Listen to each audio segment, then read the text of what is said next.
From the time I was young, my relationship with my parents, particularly my father, was strained. His final words to me, "You mean nothing to me anymore, never set foot in this house again," still ring in my ears.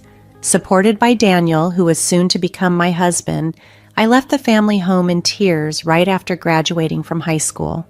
My name is Sarah, and now, at the age of 37, I've built a life as a farmer. It's been 15 years since that day, and I now realize that I've lived longer away from that house than I ever did within its walls. This realization is bittersweet. Our family home was nestled in an urban setting where my father had a corporate job and my mother was a homemaker. Including my older brother, who was a year my senior, we were a family of 4. My parents often compared us, usually to my detriment, as my brother was always favored. He was treated with a palpable preference that extended to better meals and more lavish birthday presents. His sense of superiority was evident, and he often belittled me, which only added to my sense of isolation. My childhood was marked by a deep loneliness and desperate cries for attention that my parents ignored. Over time, I learned to keep my feelings to myself. The pivotal moment came during my second year of high school. My brother, who was aiming for a prestigious university, was struggling with his mock exams.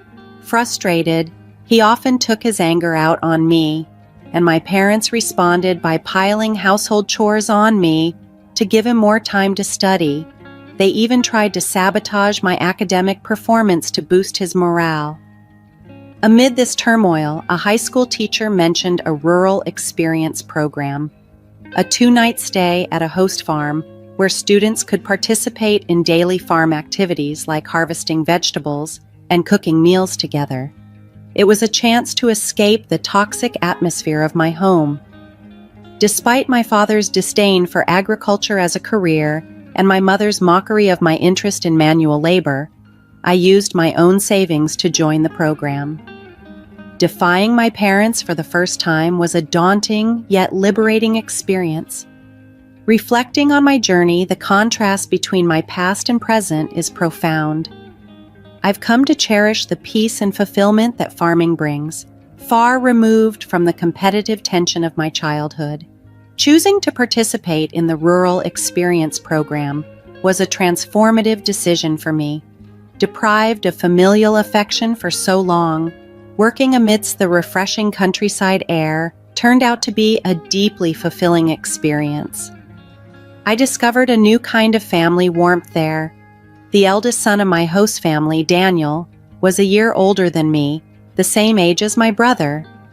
Initially, I was cautious, given our age similarity, but I soon realized Daniel was nothing like my brother. He was both kind and firm, maintained a good relationship with his parents, and treated me with the same kindness. Daniel's parents were genuinely gentle and welcoming, making those 4 days incredibly special. When it was time to leave, the farewell was emotional, with Daniel's mother tearfully telling me I was always welcome back. I promised I would return, and since they seldom used their cell phones, I started writing them letters.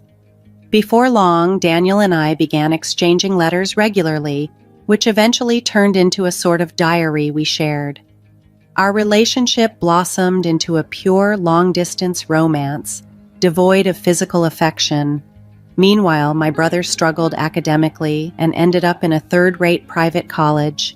Despite my parents urging me to get a job and arguing that a woman didn't need higher education, likely fearing I might outshine my brother, I clung to my dream of becoming a farmer, a dream that had grown during my rural stay.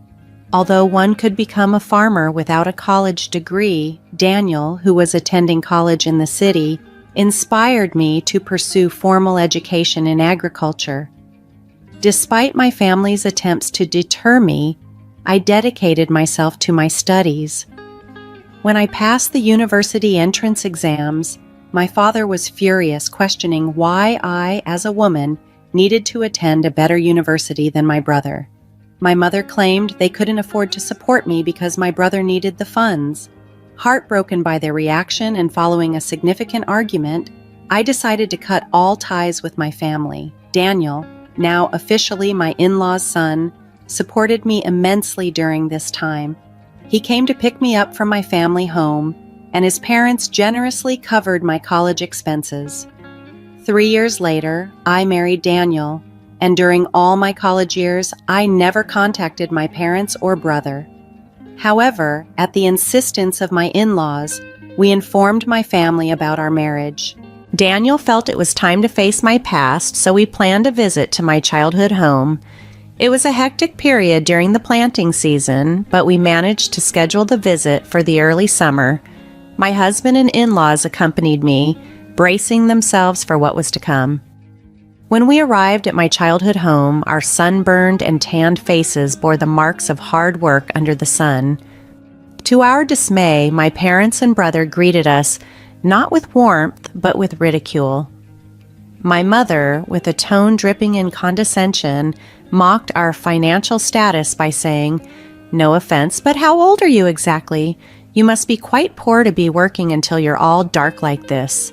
I asked her to stop, but she ignored my pleas. My brother, with a smirk, belittled our physical labor, further chilling the atmosphere. The gentle smiles on my in-laws' faces froze, and I felt a knot form in my stomach.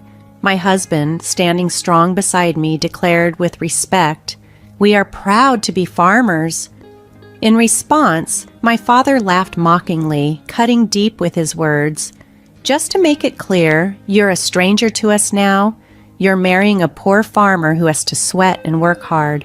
We're going to treat you as if you don't exist. It'll be a problem if you come asking us for money. We don't want to see you anymore." Already disowned at 15, I knew I had been on my own for a long time, but the explicit confirmation hurt. Despite this, I tried to maintain my composure, although the sympathetic looks from my in-laws and Daniel were hard to bear. On the drive home, I quietly wept and resolved to put my biological family behind me. Years passed, and the pain from that encounter gradually healed. I gave birth to 2 children, and my life was busy but fulfilling. I had almost erased the painful memories of my parents and brother. However, one day, a cousin with whom I've always been close and occasionally met after my marriage informed me that my brother was getting married. During our conversation, she mentioned that my parents and brother planned to move into a new duplex after the wedding. Despite our estrangement, my cousin seemed to think I might be involved in family events like weddings or funerals. After finishing the call, a spontaneous urge led me to dial my mother's cell phone number. However, when I tried calling, I was met with an automated message informing me that the number was no longer in use. Puzzled, I attempted to call my father, only to hear the same message. It seemed they had changed their numbers, and without my brother's contact, my options were limited. With shaky hands, I dialed the landline number for our family home. My heart raced as I waited for someone to pick me up. "Hello?" My brother's voice came through the line. "Brother, it's Sarah," I said, hesitating, about to offer congratulations. Before I could continue, he interrupted. "There's no need for you to do anything. You're a farmer. A stranger to me. Don't call me again." With those harsh words, he hung up, and when I tried to call back, I found that I was already blocked. This rejection was painful. Despite our strained relationship, the abrupt dismissal from my brother, whom I still considered family, deeply hurt me. Seeing my distress, my husband immediately became concerned. "What's wrong? Did something happen?" he asked gently. I couldn't hold back my tears any longer and shared the conversation with him. Both my husband and my in-laws reacted with indignation as if they had been personally wronged. "Sarah, your home is here now, with us," my mother-in-law reassured me, her words bringing me to tears again. I couldn't help but wish she were my real mother, given how much more she cared for me than my biological mother ever had. My father-in-law comforted me, saying, "You're happy now. That's what matters. Don't let them hurt you. The one who laughs last is the winner." My husband added, "Let's take their behavior as a bad example and make sure we never become like that, especially for our children." His support was unwavering as he hugged me tightly. Thank you, everyone, I said, feeling a deep warmth in my heart and realizing how truly happy I was now, despite not having a supportive biological family. This sense of family and support became even more crucial when my business was featured on national television. My in-laws, who were large-scale grain farmers in the American Midwest and grew a variety of vegetables and fruits, often had produce that didn't meet the standards. I had studied food business in college and spent a lot of time figuring out how to sell all the produce without waste. Supported by the local farmers union, I launched an online business specializing in selling jams, juices, and pickles made from slightly damaged fruits and vegetables that weren't marketable in their raw form. My venture quickly became a massive success, particularly popular among mothers eager to provide their children with safe, domestically produced food, and seniors nostalgic for the taste of homemade pickles reminiscent of yesteryear. As my business expanded, I teamed up with other young women who, like me, had married into farming families, as well as with unemployed individuals.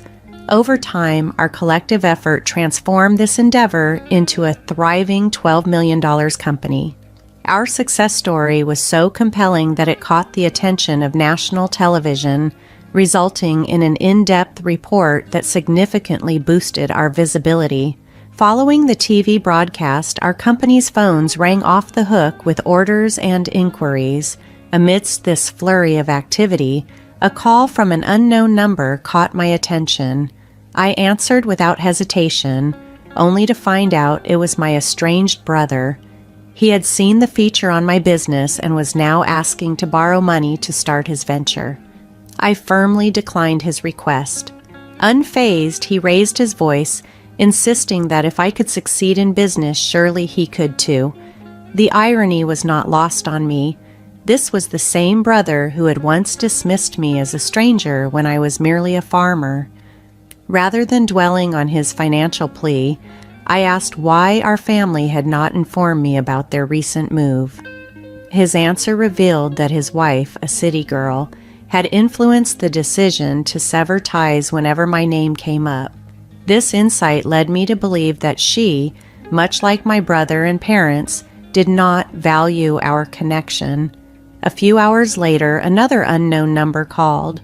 This time it was my father. He demanded to know why I, a woman, was acting as a boss and accused me of taking a man's job.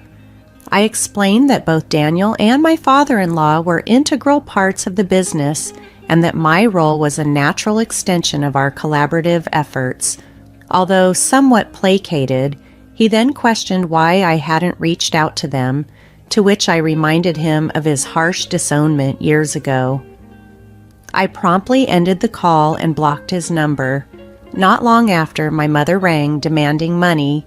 She exaggeratedly claimed I was making $20 million billion a year and insisted that I should send funds home.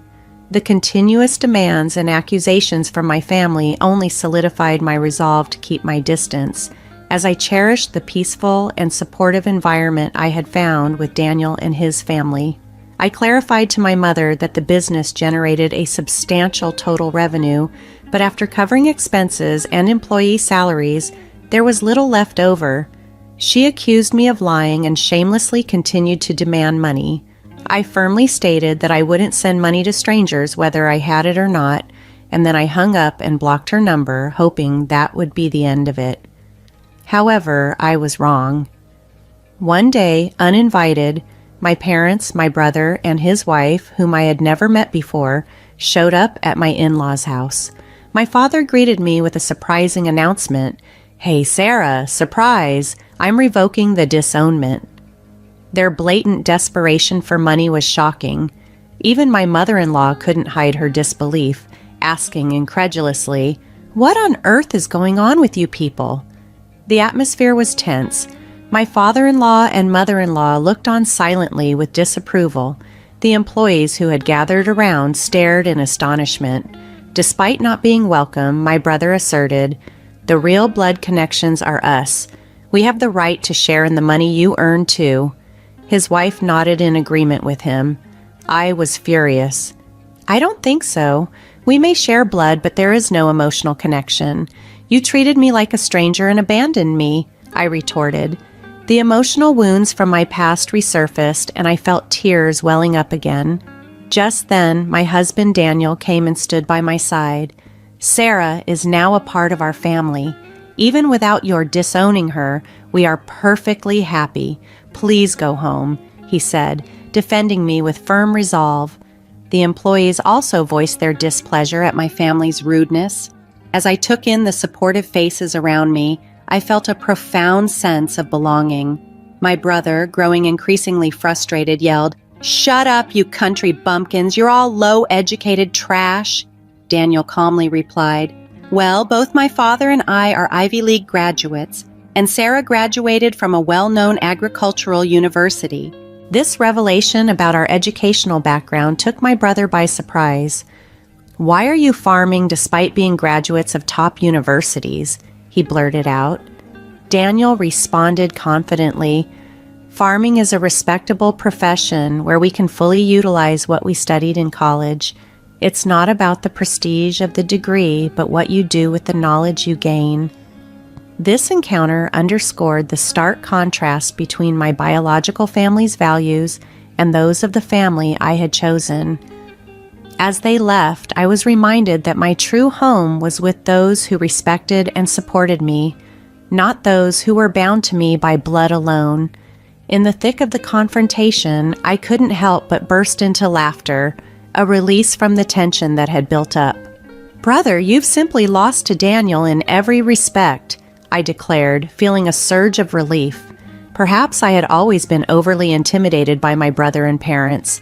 It was time to make my stance clear, once and for all. "We are already strangers," I continued, pausing to ensure my words were measured and courteous.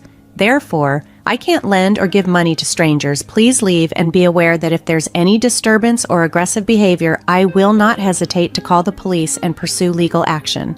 My in-laws and husband stepped closer, forming a protective barrier around me. Their support was palpable, making me feel deeply valued. The employees also backed me up, vocally insisting that my family leave. Under the weight of glaring eyes filled with resentment, my parents, brother, and sister-in-law had no choice but to retreat. I later learned from my cousin that they had tried to get rich quickly through a flawed business venture and were now teetering on the brink of bankruptcy. However, I resolved to stay out of their financial disasters. My focus was on my path. Surrounded by my true family, my admirable in-laws, loving husband, and delightful children, I cherished each day. The joy of life seemed to amplify following the stressful encounter with my estranged family. I found solace and happiness in the steady support of my in-laws and my husband Daniel, whose unwavering presence was my greatest comfort. Our business continued to thrive. We expanded our operations, continually working with my dedicated team to explore new opportunities and make a positive impact on the community. Our commitment to providing high-quality, sustainable, and affordable products made our business a beacon of hope for those who value hard work and resilience. Daniel's love and support were a continuous source of strength and inspiration. We reveled in raising our wonderful children in a nurturing environment filled with love and respect. As our bond strengthened, our home became a haven of laughter and joy. Over time, the memories of conflicts faded, replaced by the fulfilling life we built together. I reignited connections with my extended family, including my cousin who had reached out during my estranged family's visit. We developed profound bonds rooted in trust, mutual respect, and shared values, a testament to the idea that family transcends blood ties and is instead built on love, understanding, and shared experiences. As for my estranged family, they continued to navigate their own set of challenges. From afar, I wished them well but remained firm in my decision to pursue my path. The scars from the past didn't disappear, but transformed into reminders of the strength and resilience I had found within myself. My journey became a story of triumph over adversity, of discovering love and belonging in the most unexpected places, and of building a life aligned with my values and dreams. It stood as a powerful example of how our choices shape us and the immense capacity of the human spirit to overcome and thrive despite obstacles. As time passed, my business flourished and evolved into a community-centered enterprise. We began supporting local farmers and artisans, expanding our product range to highlight the unique talents within our region. Our commitment to sustainable practices and dedication to quality helped us cultivate a loyal customer base. This deep connection with our community enabled us to contribute in meaningful ways, from supporting local charities to organizing events that celebrated our collective values. As our children grew, we instilled in them the virtues of hard work, empathy, and resilience. They learned the true meaning of family, not solely defined by blood, but by love and shared experiences.